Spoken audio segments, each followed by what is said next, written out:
Nabi itu pernah bilang begini, "Man kanati dunya hammahu."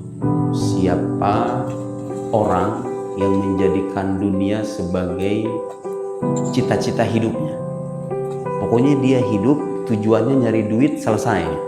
Ada tuh orang-orang kayak begitu. Mindsetnya itu dia hidup berlelah-lelah, bekerja kesana kemari, pagi, siang, sore, malam, tapi harapan akhirnya itu yang penting dia sejahtera di dunia.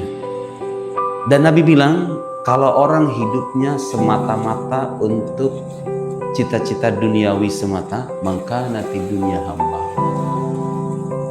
Apa aja jadi? Farraqallahu amrah. Allah itu akan mempersulit urusan hidupnya. Dan itu terbukti, Pak. Kita itu melihat orang-orang yang secara duniawi mereka jauh dari kata mapan. Lebih dari kata mapan. Tapi dia mengalami kekeringan batin. Hidupnya itu terlihat mudah, tapi isi hatinya itu susah sebetulnya.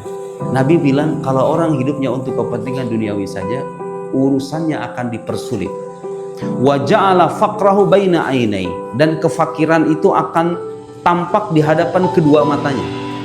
Orang yang setiap hari hidupnya itu hanya untuk kepentingan dunia saja, lupa sholat, lupa mengingat Tuhan, itu akan dijadikan orang fakir, bukan orang kaya. Karena istilah fakir itu dalam bahasa Arab artinya butuh. Orang fakir itu artinya orang butuh. Kalau ibu udah punya mobil satu, masih punya butuh 3, itu namanya orang fakir. Kalau orang kaya itu bahasa Arabnya ghani, ghin, nun, ya. Ghani itu minal ghina. Ghina itu artinya adamul ihtiyaj, tidak butuh.